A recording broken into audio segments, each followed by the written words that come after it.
Hola, ¿cómo están? Qué bueno que estén viendo este video que he querido crear para justamente ayudarles en esta área tan difícil que siempre hemos conversado en las clases y en los cursos, que es la comprensión de la lectura y desarrollar esa habilidad que tratan de medir estos exámenes que muchos de ustedes tienen que tomar.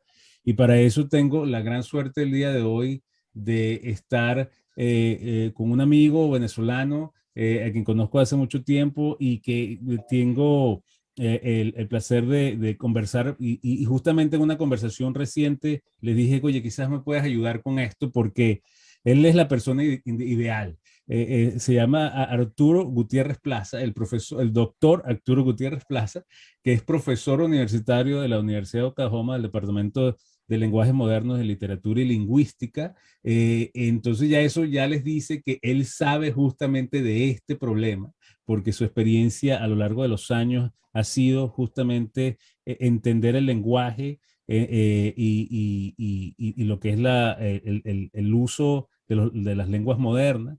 Y yo justamente lo invité el día de hoy, es simplemente para tener una conversación con él y que comparta quizás su perspectiva de cómo podemos quizás desarrollar esa habilidad tan difícil que es la comprensión lectora. Entonces, Arturo, muchas gracias por estar aquí.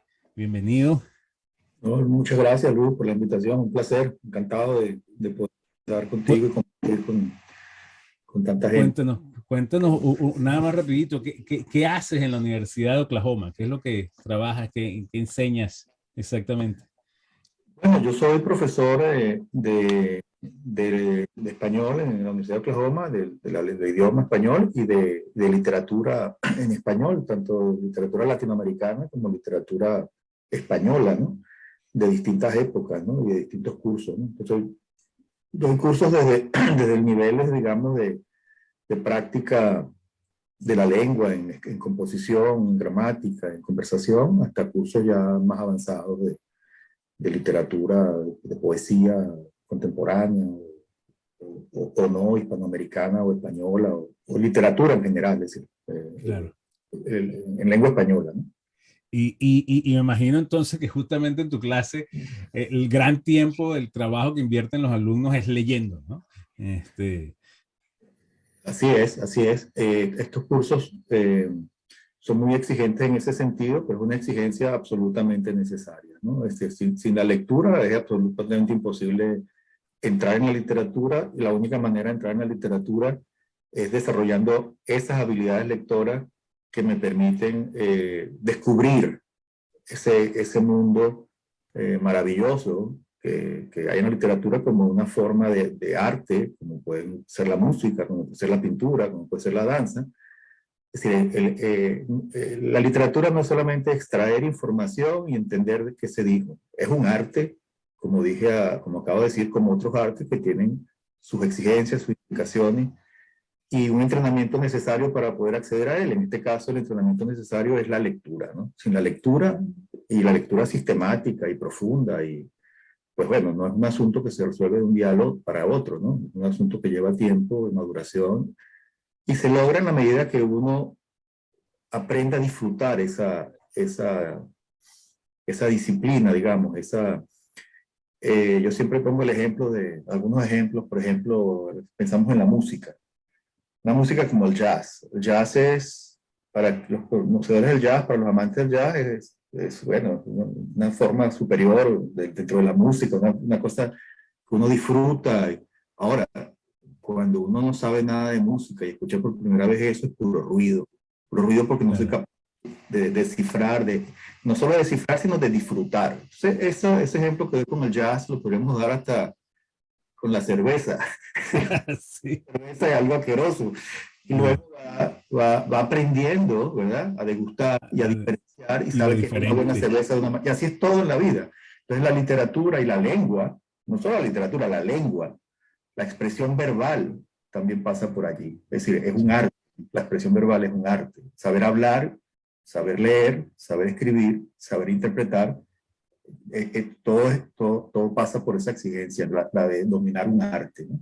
Y me parece importantísimo eso que tú estás diciendo, porque eso es algo que siempre comparto con los alumnos, como tal necesita esa práctica perenne, ¿no? Constantemente tenemos que estar tratando de utilizar el lenguaje. Y eso no hay, yo soy de los que piensa que no hay un punto que tú digas, no, ya llegué. Y allá, no, eso es una cosa que pasamos la vida desarrollando.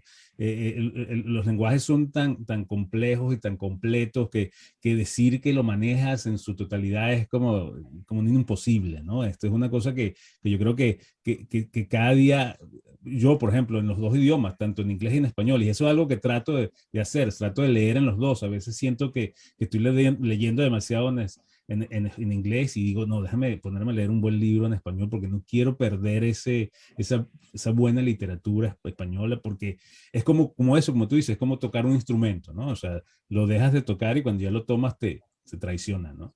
Así es, así es.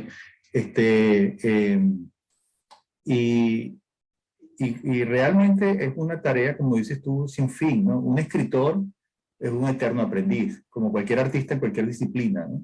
Que ya uno dice, bueno, este es un hombre ya con una trayectoria consumado y sin embargo, en la medida que su arte es auténtico y su aproximación a esa disciplina es real, sabe que es un eterno aprendiz, que siempre hay cosas que descubrir y que aprender. Así es la experiencia con los idiomas, ¿no? Entonces, eso también evidentemente hace difícil, es decir, no es un asunto que se puede resolver con 3 fórmulas y 4 ejercicios, ¿no? Es decir, es algo que requiere maduración y tiempo, concentración y comprensión de la naturaleza del asunto, ¿no?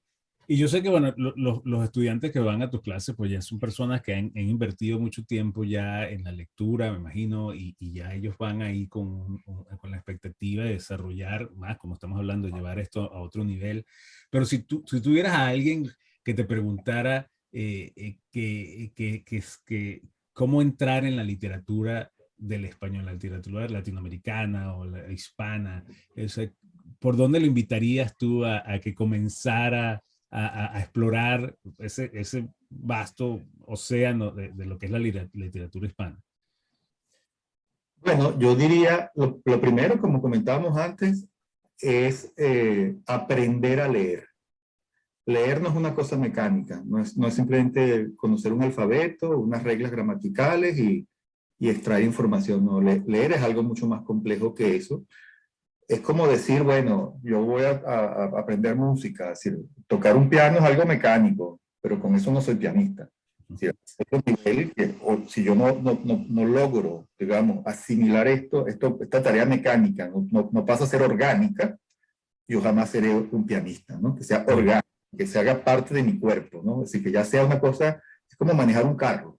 Exactamente. Al principio, cambiar la velocidad, y esto es muy complejo, parece imposible. Luego ya es parte de tu cuerpo, tú manejas el carro y es parte de tu cuerpo. Con el lenguaje pasa lo mismo, con la literatura pasa lo mismo. Entonces, es un proceso lento. Al principio va a parecer arduo, muy mecánico, no logro pasar a la otra etapa, pero yo creo que la metáfora del conducir un carro, que la mayoría de la gente que me está viendo sabe conducir un carro, entiende que se pasa de eso mecánico a eso otro, donde ya conduzco sin pensarlo. Ya domino todo el panorama, es decir, las luces, las señales, ¿sí? No estoy ni pensándolo. Entonces, eso, hasta que no se llegue a ese punto, todavía no hemos realmente entrado en contacto con la experiencia literaria. Cuando estamos en ese punto, entonces vamos a poder apreciar, digamos, por qué un texto es un texto de valor literario y otro texto no. Pero tenemos que haber llegado a ese punto. Entonces, la primera recomendación es la lectura. La lectura, que en un principio va a ser ardua por lo mecánico que digo que tiene, pero que en la medida que yo empiezo a vislumbrar, a descubrir cosas que no sabía que existían, que no había pensado en ellas antes de ese texto, cuando yo empiezo a descubrir eso, empieza el disfrute. Y entonces a partir de ahí me convierto en un explorador también. Estoy buscando textos que me retribuyan de ese modo la experiencia, ¿no? Entonces, bueno, hay ciertos textos, uno podría decir, bueno, textos que un lector sin mucha experiencia quizás pueda leer allí cosas que no había pensado nunca. Por ejemplo, algunos casos que podrían ser ejemplares en ese sentido. Es decir, que puedan ser lecturas para alguien que está empezando y que puedan permitirle acceder a eso que estoy diciendo. Por algunos autores, por ejemplo, Julio Cortázar. Julio Cortázar es un argentino que cultivó la literatura fantástica y hay una serie de cuentos cortos, muchos de ellos, que realmente en mi propia experiencia cuando yo estudiaba en la universidad, yo recuerdo, leíamos varios cuentos de Cortázar porque son grandes cuentos y a la vez le permiten a uno ver cosas que no se imaginaba, ¿no? Es decir, digo cuentos como, por ejemplo, por decir algunos nombres, La continuidad de los parques, Casa tomada, La noche boca arriba, por eso 3 cuentos de Cortázar, entre muchos que podría decir, son cuentos cortos, y que quien no tenga mucha experiencia lectora va a encontrar que son textos que no se parecen a nada de lo que ha leído y que está descubriendo cosas que, cortos, por ejemplo, de Horacio Quiroga, que también es un escritor muy conocido en la lengua española, en Hispanoamérica, escritor uruguayo. También creo que es un tipo de literatura que puede invitar a esto. Un escritor como fundamental, un gran escritor, Juan Rulfo. Juan Claro. tiene cuentos también breves en general. Juan Rulfo escribió en su vida, hablando del rigor del escritor, publicó 2 libros en su vida. No hay solo texto de toda su obra que no sea extraordinario. Es decir, la conciencia del escritor y de su... Escribir lo necesario, es decir, publicar, no escribir. Ahora escrito mucho, pero publicó lo necesario, 2 libros. Yo recomiendo a cualquier lector que lea o el libro El llano en llamas, un libro de cuentos de Juan, o Pedro Páramo, la novela, la única novela. Páramo. Estoy dando 3 ejemplos de latitudes Está maravilloso. De Uruguay, de Argentina, de cuentos, que quizás la mejor manera de acceder a lo literario, porque la poesía ya es un escalón más, en el sentido que hay aplicaciones, pero ya el que empieza a disfrutar la lectura en cuentos como estos que acabo de mencionar, ya empieza a estar preparado para la literatura en general y para la poesía en particular, ¿no?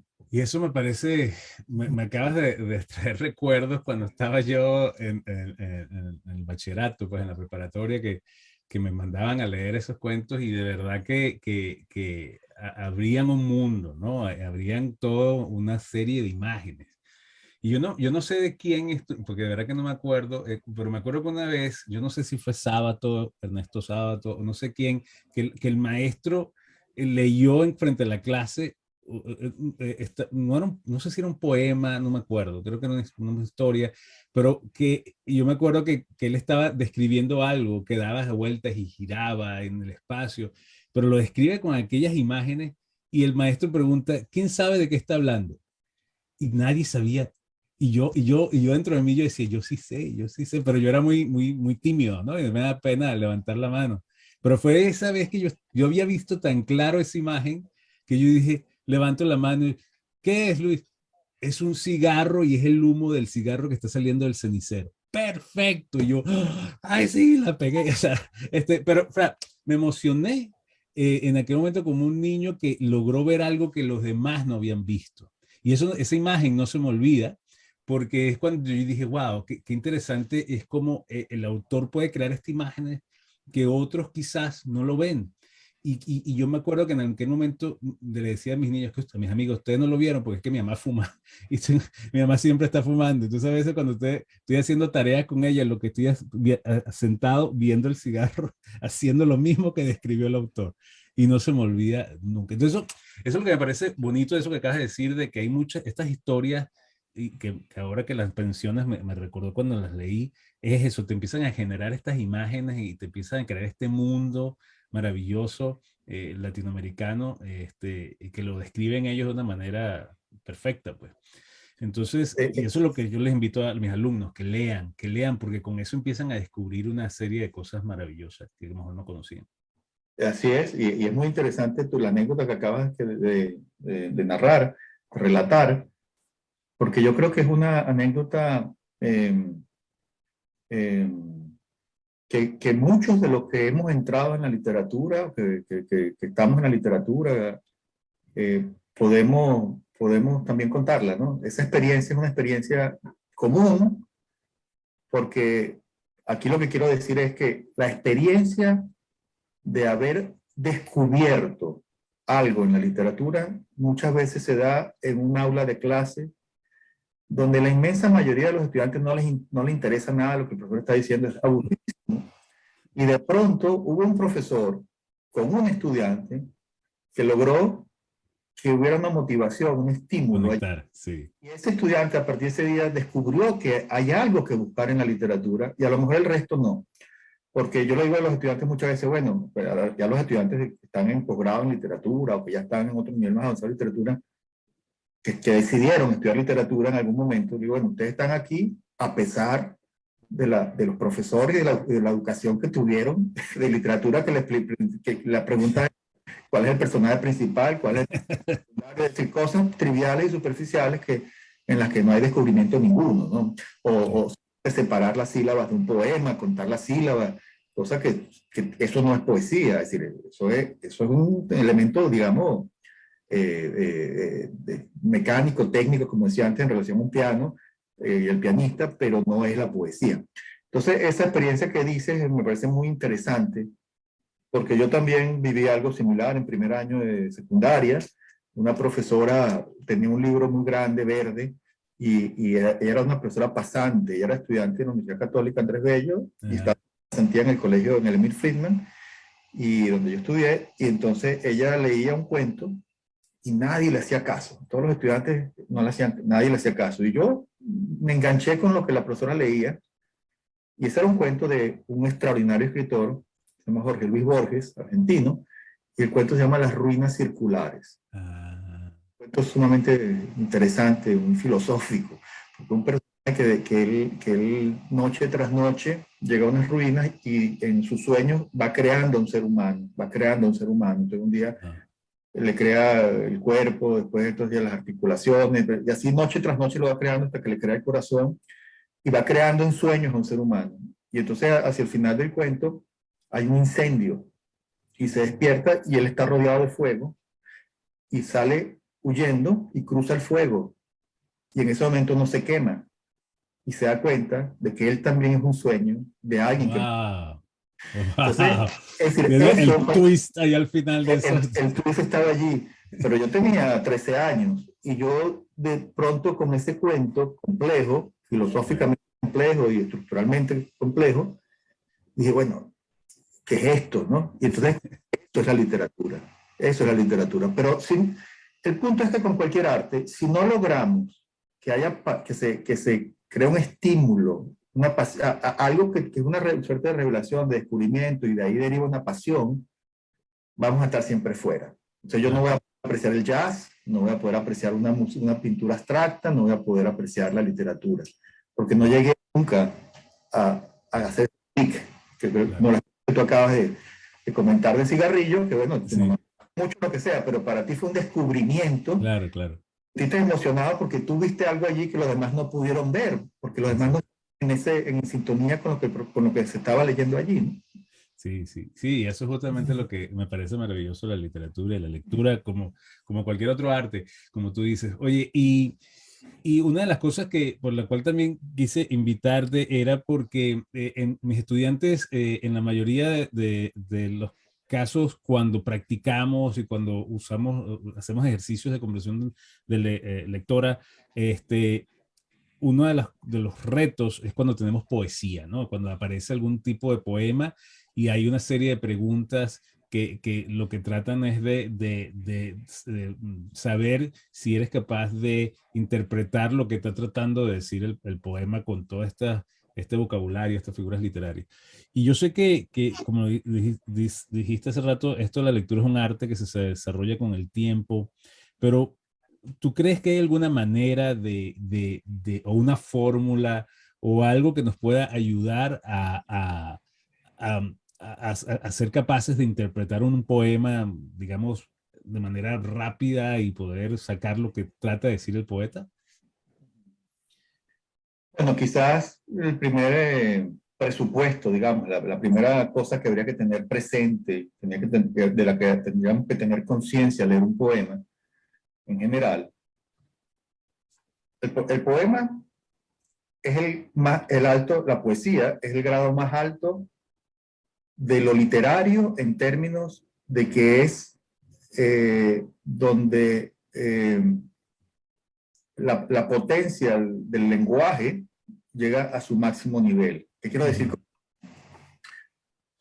Tenemos una concepción del lenguaje normalmente que podríamos llamar instrumental, es decir, de una comunicación básica. Si yo digo, este bolígrafo es rojo, entonces yo te digo, este bolígrafo es rojo, y no quiero decir otra cosa, sino que este bolígrafo es rojo. Es decir, dije una información, el lenguaje es instrumental en el sentido de que sirve para transmitir una información. Y a mí me interesa que tú sepas que este bolígrafo es rojo. Entonces uso las palabras y la gramática adecuada, el vocabulario adecuado, la sintaxis adecuada, y construyo una oración y hago llegar al receptor. Yo como emisor le hago llegar al receptor el mensaje que le quiero transmitir. Claro. Eso es lo que llamaríamos un lenguaje meramente, no solo instrumental, sino que se llamaría denotativo. Es decir, yo estoy denotando, es decir, este es un bolígrafo que es rojo y estoy transmitiendo eso. En poesía pasamos a otro plano, que es un lenguaje connotativo.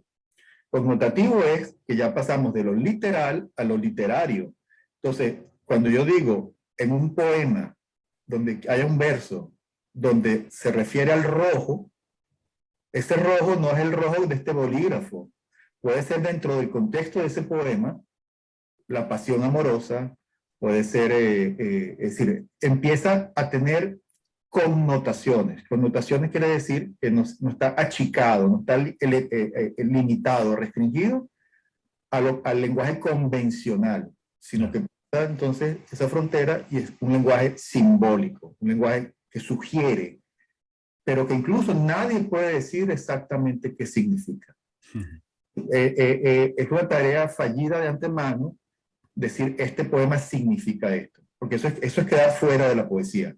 Yo no puedo decir, puedo explicar un poema, yo puedo interpretar. Interpretación y haber y quizás para hacer más clara la ejemplificación o ilustrarlo de otro modo, eso es como que yo toque una melodía y le pregunte a alguien qué significa.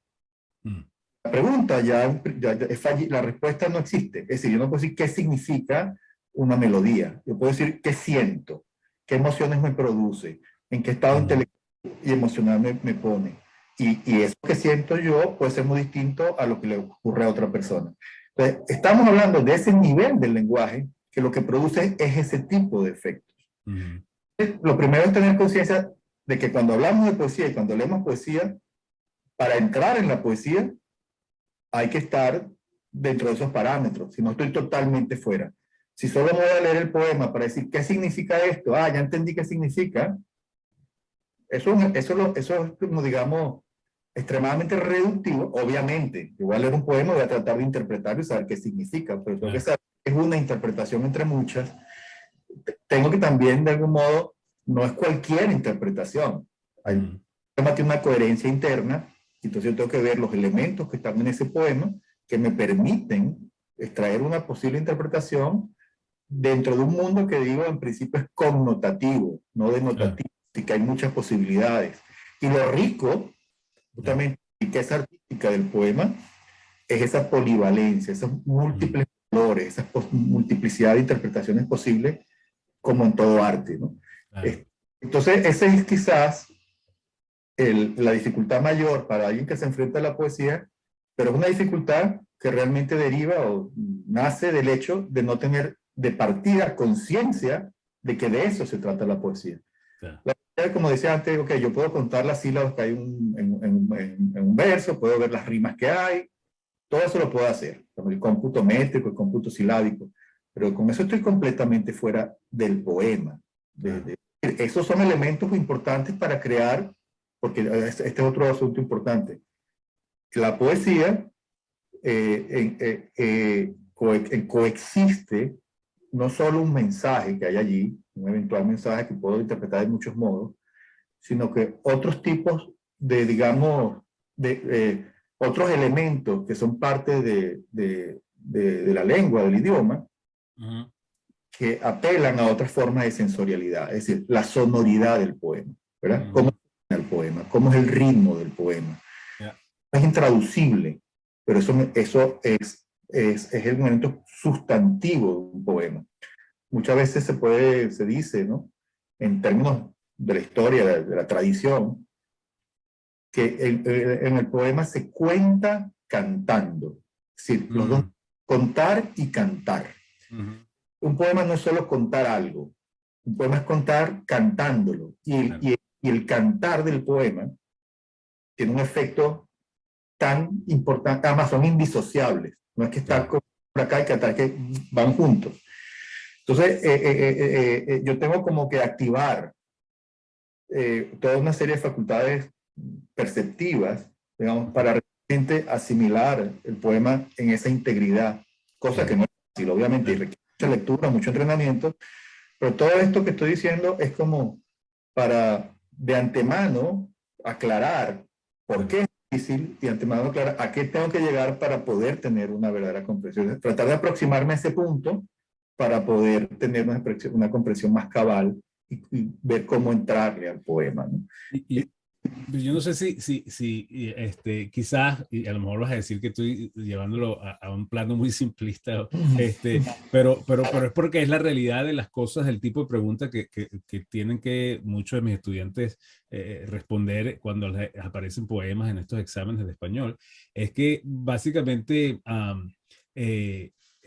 y corrígeme si estoy equivocado en lo que estoy diciendo, pero ahí las preguntas son un poco lo que tú dijiste, ¿no? ¿Qué está tratando de denotar el poeta con estas palabras? Es decir, ¿por qué dijo el bolígrafo es como lo que corre por tus venas?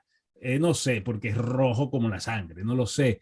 Y quizás esas son las imágenes las preguntas que yo veo que hacen en estos exámenes son ese tipo de cosas, ¿no? ¿Cómo interpreta la imagen que está tratando de crear el poeta con estas palabras que no siempre significan lo que directamente quieren decir? ¿Me explico? Entonces, ¿hay alguna fórmula? Y quizás, como te digo, esto es muy simplista de mi parte, pero ¿hay alguna fórmula como decirle a los estudiantes, piensa de esta manera y no de esta para que puedas poder interpretar lo que está diciendo el poema? ¿Eso sería posible decir?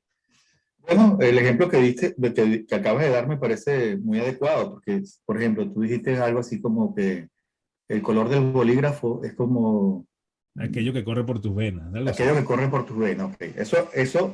Eh, ya ahí hay una imagen, ¿verdad? No estoy diciendo cuál es el color del bolígrafo, no digo el color del bolígrafo es como aquello que corre por tus venas, ¿no? Entonces, ya esa imagen, ¿verdad? Es como aquello, ese símil, esto como esto. Ya me obliga a, primero identifico que esto es una imagen, y quizás esa es una de las primeras tareas. Cuando yo leo el poema, voy a entender que estoy en ese plano, digamos, que me de lo connotativo, es decir, que lo sugerente, hay sugerencias, se está haciendo una asociación entre dos cosas completamente distintas, un bolígrafo y las venas. Entonces, ahí se crea, ese es el principio de la constitución de una metáfora. Una metáfora quiere decir que hay un sentido figurado. El sentido figurado de que la vena tenga algo que ver con un bolígrafo.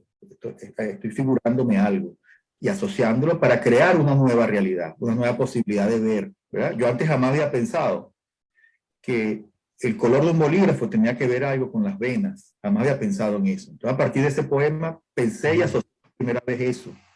Entonces, ¿cuál sería, digamos, en términos prácticos, digamos? Lo primero es identificar esto que podríamos llamar imágenes en términos muy generales, ¿no? Claro. Sin entrar en si es una metáfora, metonimia, símil o cualquier otra figura retórica o tropo. Simplemente que hay expresiones en ese poema, ¿verdad? Frases en ese poema, puede ser un verso, en fin, donde el modo en que se me están diciendo las cosas no es el modo en que habitualmente se dicen las cosas. Exacto. Cuando yo identifico esas zonas del poema donde se me están diciendo las cosas de un modo que no es como habitualmente, entonces es donde debo empezar a indagar y ver qué posibles interpretaciones hay aquí en función del conjunto del poema que, como decía, busca una coherencia interna. Entonces, a lo mejor tiene una consecuencia decir que el color del bolígrafo es como aquello que corre por mis venas, en una parte del poema, más abajo, se habla del fuego que atraviesa mi corazón, ¿verdad? Normalmente a uno el corazón no lo atraviesa el fuego, si ese fuego, ¿verdad? Ni siquiera el corazón. De las palabras que escribiste con aquel bolígrafo, una cosa así. Exacto. Pero entonces ya entraríamos en lo que llaman a construir los campos semánticos del poema, y entonces ese color del bolígrafo va a tener que ver con el fuego que tiene el mismo color, ¿verdad? Exacto. Las venas van a tener que ver con ese corazón, y todo eso va a tener que ver con el amor. Y esas palabras que escribió pues me atravesaron el corazón porque fueron demasiado, ¿sabes? Me llegaron.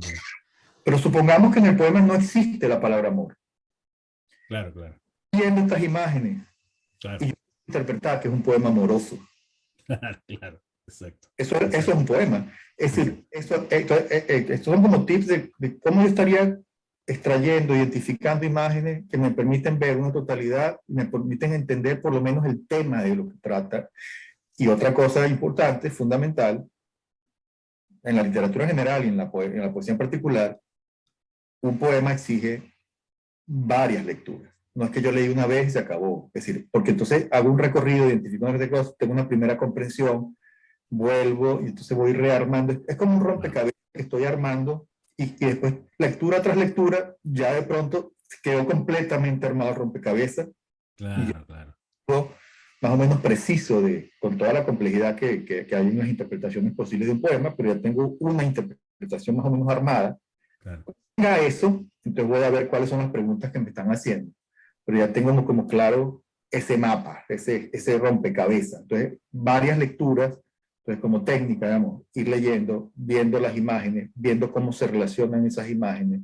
De allí voy a empezar claro, ahí ya va a haber la habilidad personal de cada quien, de capacidades que ella para hacer esa relación y todo lo demás. Pero la recomendación sería no es leer el poema una vez y ir a las respuestas a ver qué respondo ahí, no. Antes de ver ninguna pregunta, varias lecturas del poema y este proceso que estamos ahorita pasando, tener como una idea ya más acabada de ese conjunto que está allí, qué significaciones puedo en principio ver, y luego entonces ir a las preguntas.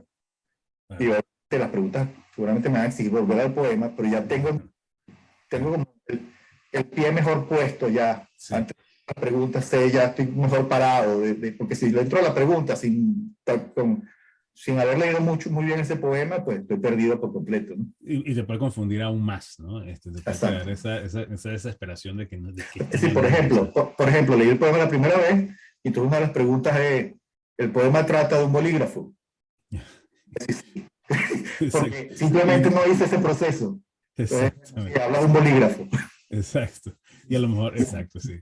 Ciertamente. No, y justamente eso que acabas de decir es muy interesante, porque sí, yo he visto mucho en los estudiantes eso, que leen las preguntas y se desesperan, pero porque no han leído bien el poema, entonces no tienen este contexto. Pero yo creo que y a lo mejor esto también es muy simplista esta recomendación, pero tú tratando de como que dar algunos tips de repente útiles, yo creo que tiene que ver con lo que tú dijiste, lo que es la poesía, ¿no? Tú comenzaste diciendo que la poesía es como, es el lenguaje que lo llevamos a otro nivel, ¿no? Como que está en otro estrato, ¿no? Entonces, yo creo que entrar a leer el poema, uno debe entrar con ese mindset, ¿no? Con esa visión de que, bueno, lo que me digan aquí y lo que interprete, o sea, lo que yo lea de manera directa, de entrada tengo que pensar que no es lo que quieren decir. O sea, tengo que ponerme como a ese otro nivel, ¿no? Entrar pensando de que hay algo escondido, hay algo más allá. No quizás escondido, pero no sé, o sea, como que tienes que llegar asumiendo que lo que te van a decir en el poema de entrada no es exactamente, quizás, ¿no? Porque no todos los poemas son iguales, por supuesto, ni tienen la misma fórmula ni nada, pero quizás no es exactamente lo que quiere decir el poeta. Y eso, entonces, ¿esto es posible? Sí, y aquí hay otro punto que es muy importante y complejo, que no es quizás exactamente lo que el poeta quiere decir. Es que cuando antes hablaba del lenguaje instrumental, lenguaje como una correa, digamos, de transmisión, yo digo, este bolígrafo rojo, yo no quiero decir otra cosa, sino que este bolígrafo es rojo. Ahora, cuando el poeta escribe una imagen, un poema, esto no es un asunto de que el poeta se dice, yo quiero decir esto y voy a buscar una imagen para decir esto. Es decir, eso implicaría que el poeta está actuando es cifrando, es decir, ocultando el mensaje y que la tarea del lector es descifrar lo que yo oculté. Exacto, eso no es. No es así. No.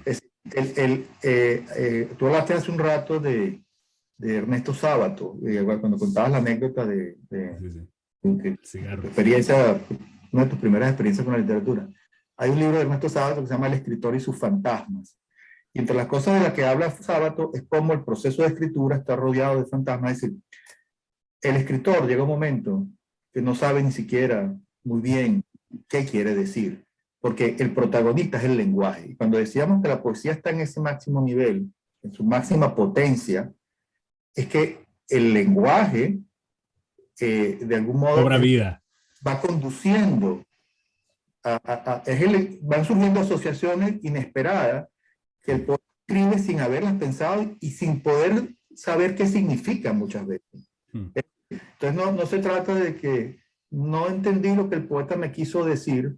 Puede ser el caso, en cierto tipo de poesía, digamos, más simple, pero en términos generales, muchas veces ni siquiera el poeta sabe. El poeta descubrió el lenguaje, o el lenguaje lo descubrió a él, y hay una imagen que surge que lo cautiva, y que el mismo poeta no se explica, pero sabe que ahí hay toda la resonancia de asociaciones que el poema exige.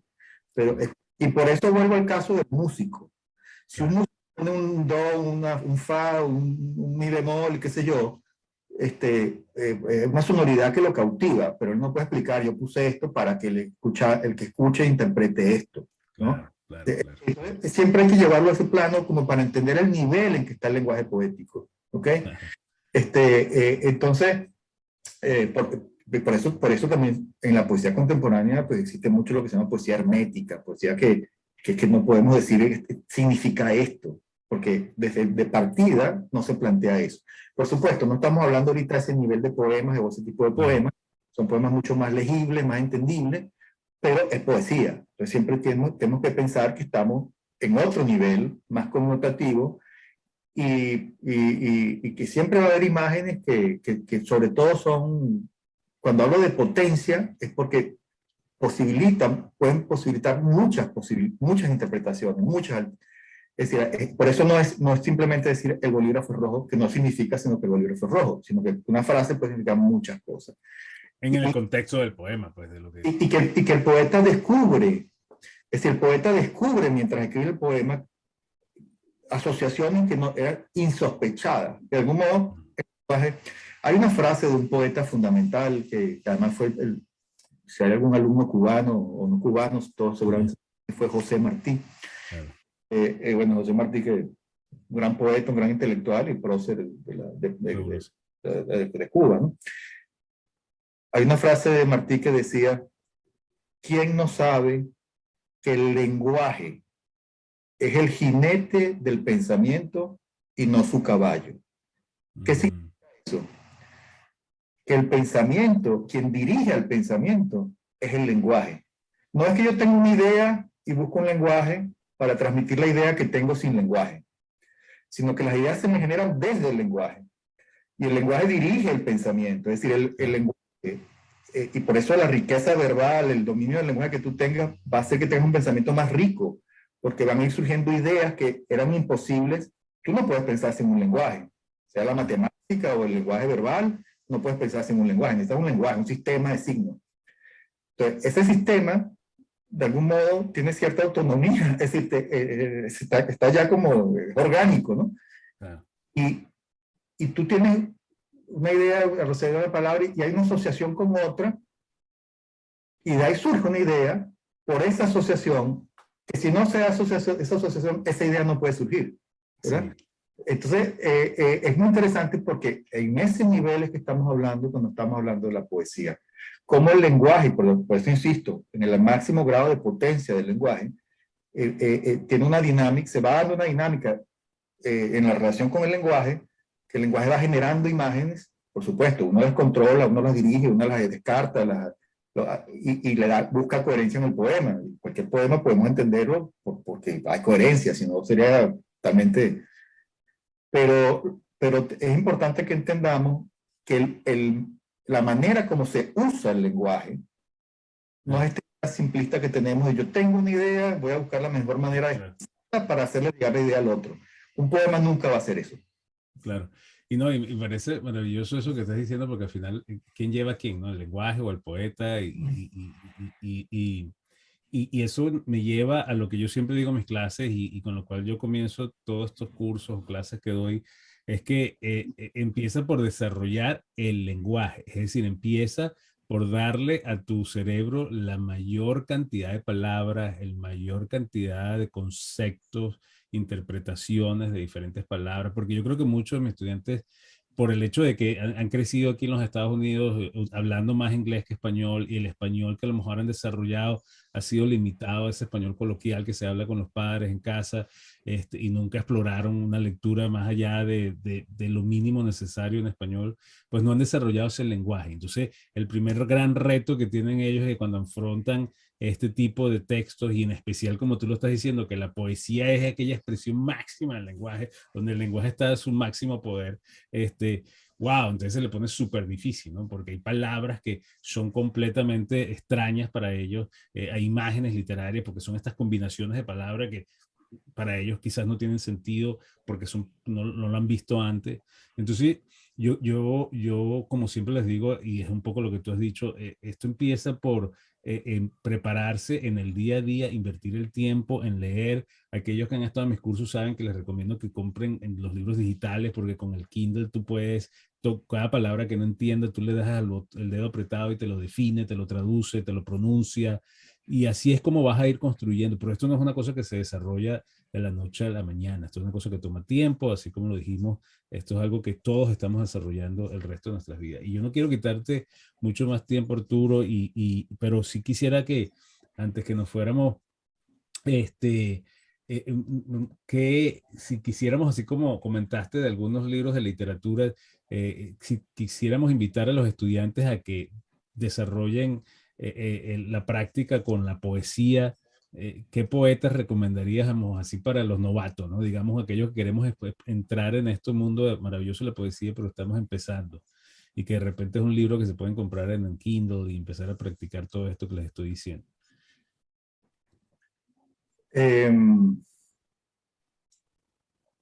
Bueno, poetas que podrían ser lecturas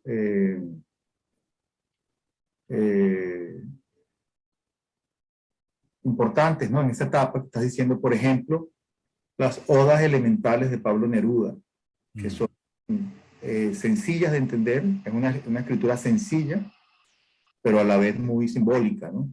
Por ejemplo, un poeta sencillo de entender también podría ser Mario Benedetti, poeta uruguayo. Sí. Un poeta también que podría ser bueno para esta etapa es Jaime Sabines, ¿no? El mexicano. Claro. Una poesía también muy diáfana, y a la vez pues, muy buena poesía. Andrés Eloy Blanco, ¿no? Claro, que son los que yo uso en mis clases, justamente eso que estás comentando. Andrés Eloy Blanco, que es venezolano. Andrés Eloy Blanco. Pensando en mujeres, ¿no? Gabriela Mistral, la poeta chilena Nobel, que además es la primera premio Nobel en toda la lengua en castellano. Es decir, no la primera en el año 45 fue la primera premio Nobel en lengua castellana. Gabriela Mistral yo creo que también podría ser una buena lectura como para iniciarse con la poesía, por ejemplo.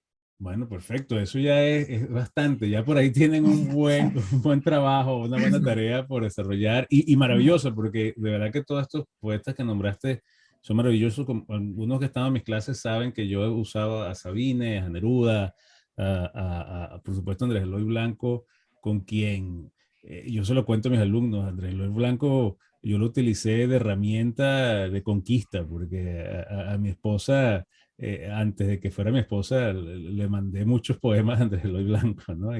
Y quise decir con esos poemas lo que quizás no sabía decir yo con mis propias palabras, ¿no?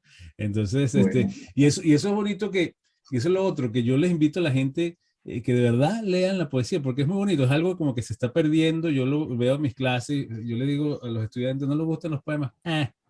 Pero, este, y quizás es por eso, porque no han explorado, no han tenido esa entrada con estos maravillosos autores. Entonces yo les voy a compartir de aquí sitios web donde pueden comenzar a leer de manera gratuita poemas, donde hay sitios donde les pueden declamar los poemas en audio, canales de YouTube. Hay todo un mundo gratuito para explorar, para que desarrollen eso, porque como lo dijo Arturo, y se los he comentado yo siempre, solamente practicando es que podemos desarrollar este arte, que así lo ha clasificado Arturo, y exactamente así es. Entonces, Arturo, de verdad que te agradezco muchísimo, de verdad, tu tiempo. Me emociona que conversando para esta reunión hablamos también de quizás hacer algunas cosas en conjunto con Arturo que eventualmente ustedes puedan usar para desarrollar esto de la comprensión de la lectura que es tan difícil, pero que se puede hacer solamente invirtiendo el tiempo y leyendo.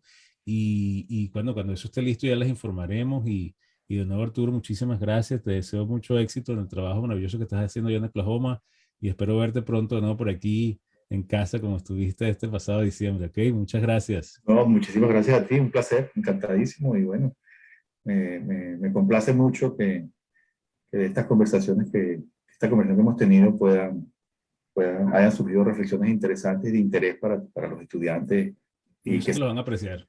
que se logren los propósitos del curso, ¿no? Sí, yo sé que lo van a apreciar porque ellos necesitan toda esta ayuda. Entonces, gracias, Arturo. De verdad, muchas gracias y nos vemos entonces en una próxima oportunidad.